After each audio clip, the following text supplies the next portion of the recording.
right. Hi, everyone. I'm Alexis Kyle, and I'm the undergraduate programs administrator. By this time, hopefully me and you know each other very well. And I'm joined here by Tanya. Do you want to introduce yourself? I'm Tanya Voss. I'm Assistant Dean for Field Education. And what that means is that I get to work with you on your internships, which we are almost there. Yes, yes. So this video is meant for students who are a semester away from starting the placement process. It is a long process from what Tanya has been telling me, and that's what this video is going to be about. So Tanya, first question is, what does the field placement process look like? Oh, it's fabulous.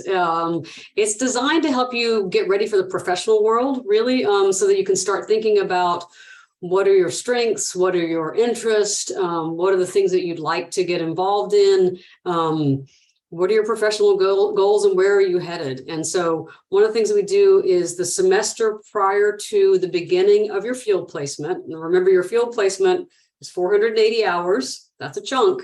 So it's 480 hours either in one semester or spread out over two. So it's either 32 to 36 hours a week or 16 to 20 hours a week, depending on what's going on in your world. And in order to prepare for that, what we have to do is learn more about you and learn more about what the options are in our community and put those things together. So basically, for students in the semester prior to the beginning of field, we will reach out to you from the field office, ssw-field at austin.utexas.edu. And please pay attention to those emails. That is so important. If you notice, you haven't gotten a lot of emails from our office. We only communicate when we're trying to communicate. And so we don't send out things that say, hi, here's a professional opportunity, or here's a cute meme. We send out things that say like, okay, now it's time. So when you see those emails, please pay attention to them and please read them all the way through. I know it's easy to skim and think, oh, yeah, somebody will tell me later.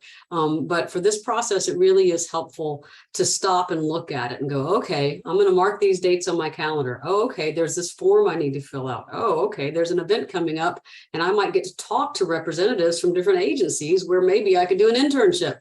So we're advertising substantial opportunities and we have significant requests of you. We want to know in our questionnaire that we send to you, we want to know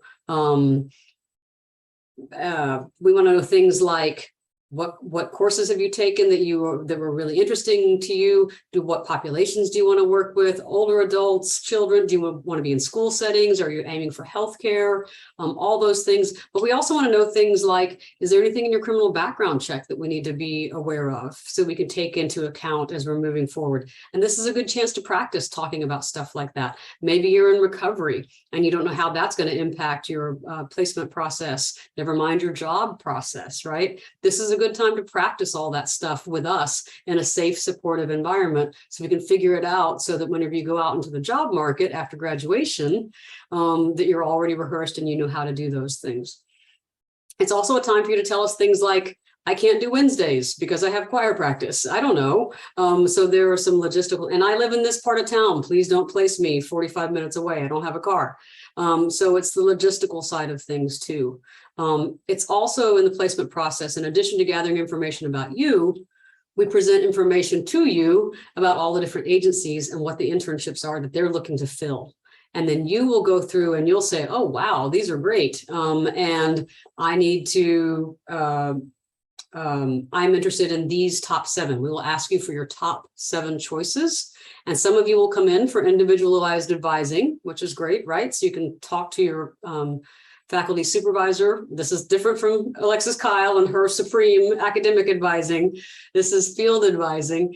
And y'all can talk about, you know, I'm interested in this school and that school, but I'm not sure what the difference is. This one's closer to my house, but that one works with the population that I'm interested in. You know, maybe it's children of incarcerated parents, something like that. So you'll have a chance to talk about all those kinds of things. And some students will come in and you'll have like, I have 15 things and I can't narrow it down. And other people will come in and go, I only have 4. Now what do I do?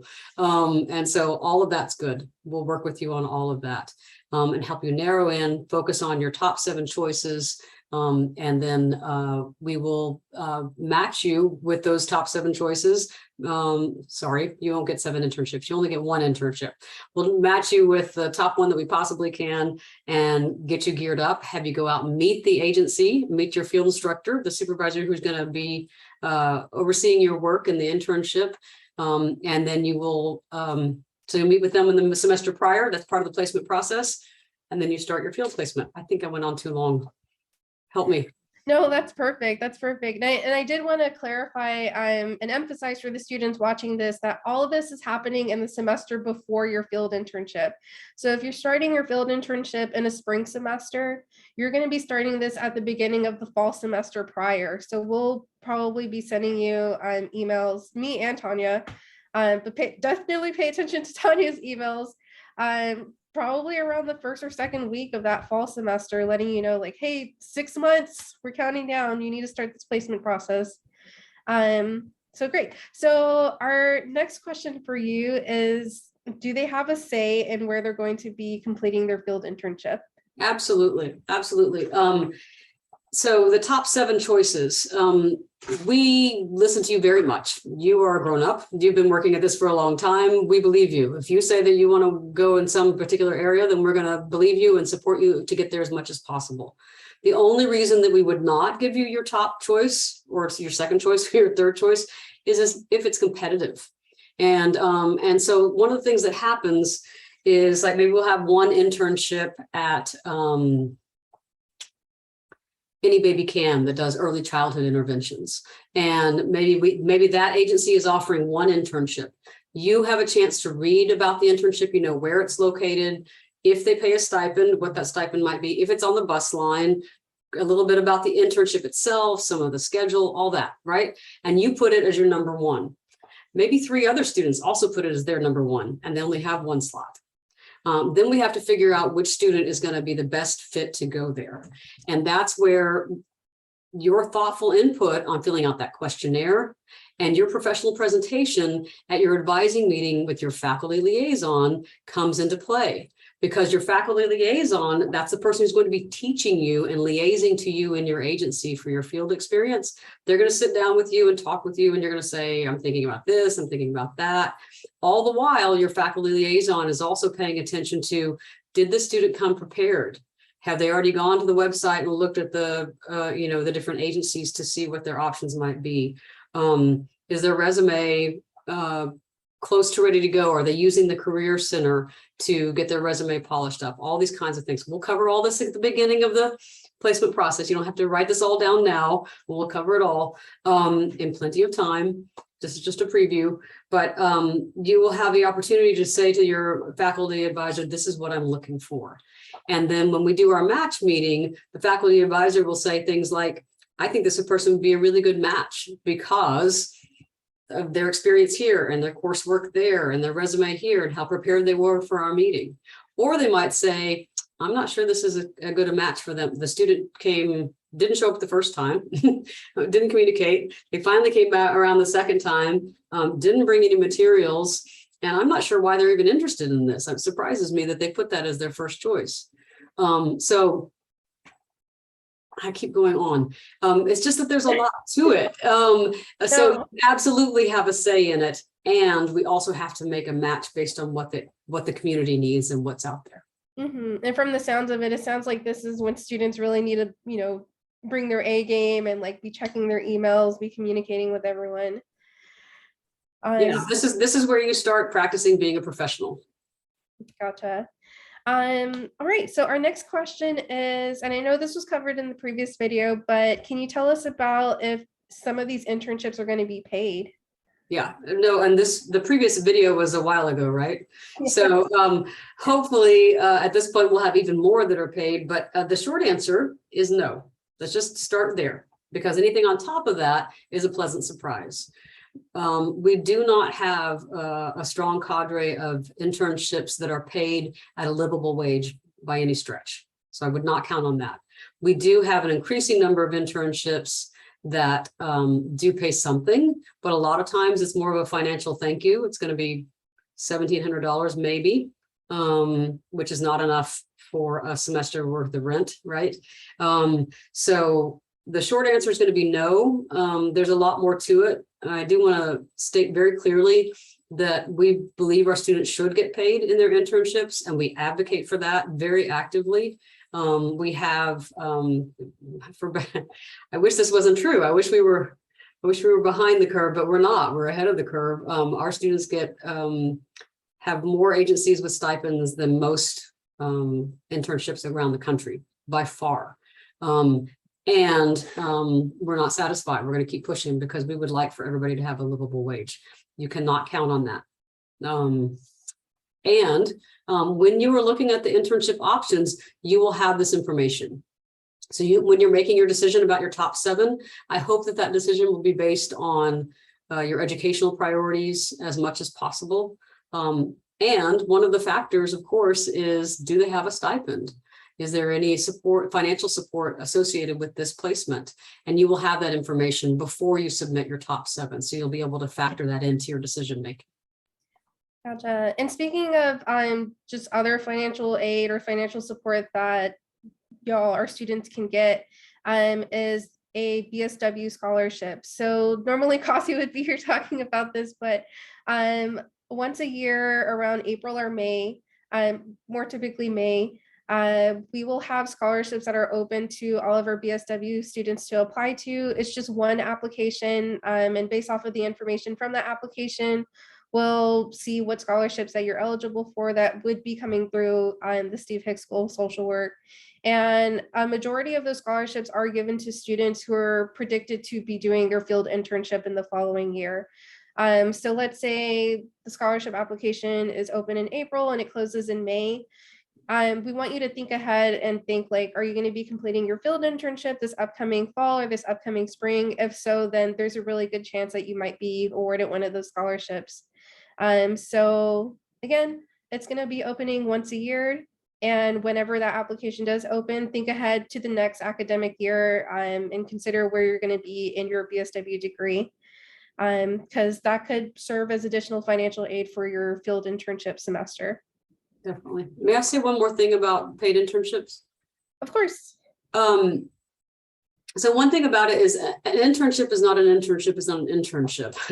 Internship is a catch-all phrase that's used for a lot of different positions. And so you'll hear about or read about or see on TV, legal students, law students, law school students who are having paid internships over the summer, all this kind of stuff.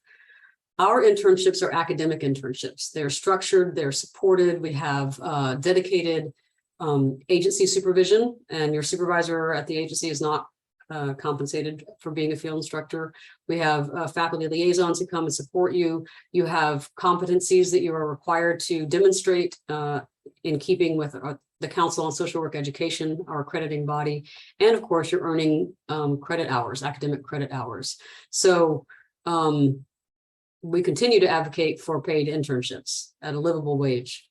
And there are other aspects of your internship that make it a little bit different. And I do encourage you to think about the fact that you are earning academic credit, that you are getting this entree into an agency that you would not otherwise have the opportunity to be engaged with, and that there are additional supports and structure for your education. And speaking of the credit hours, again, we mentioned this in the previous video, but you are going to be getting a total of 16 credit hours for completing this field internship. That's 16 out of the 122 that's required for the BSW degree. So you are going to be earning credit hours towards completing the BSW degree. All right. And then our last question, Tanya, is we have a lot of students who have probably seen all 3 of these videos and they are stressed about this whole thing. So do you have any advice for students who, are going through a little bit of anxiety just thinking about this field internship? Absolutely.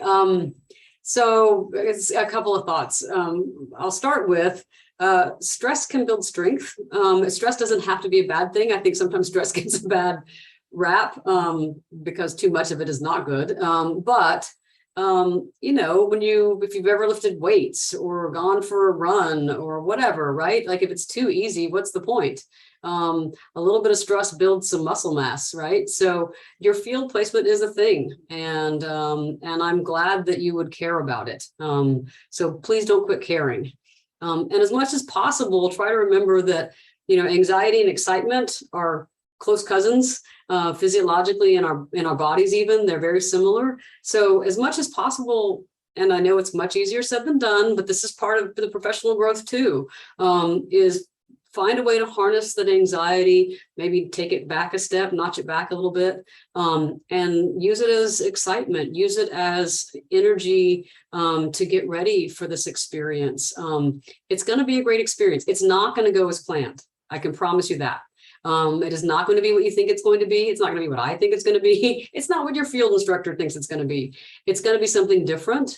And that's okay. That's what happens. We work with people. We don't work with paper clips. So it's not the same all the time. And that's one of the good things about it. What I can guarantee you is that you will have lots of support. When things go awry, you will have lots of support. And there's a saying, before enlightenment, you chop wood and carry water. After enlightenment, you chop wood and carry water. When you're in your internship, there are going to be days when you're like, really, this is it? I went to school to get what I'm filing papers and working on an Excel sheet, and I don't understand why. You know, there will be days like that. That's okay. The whole is larger than the sum of its parts. No, the sum of its parts is larger than the whole. Whatever it is that saying is, it all adds up. It accumulates into something good. This is going to be good. You're going to enjoy it. You're also going to get bored with it. It's going to be a mishmash. Our school is very committed to your field education experience. We are not satisfied with you sitting there twiddling your thumbs. We are not satisfied with you doing busy work. We are committed to you moving forward with your education and experientially getting in there, rolling up your sleeves and doing all this stuff that you've been studying and talking about for so long is going to be worthwhile. So it's going to be good. You're going to be supported. It's going to be different than you think. And that's good too. All right. Well, I'm feeling better about field already, and I'm not even going to it. Yeah. Thank you so much, Tanya. We appreciate all of your time, and our students, you know, by now know how to get in contact with you. And yeah, just another big thank you and congratulations to everyone watching this video. You're almost there to the finish line.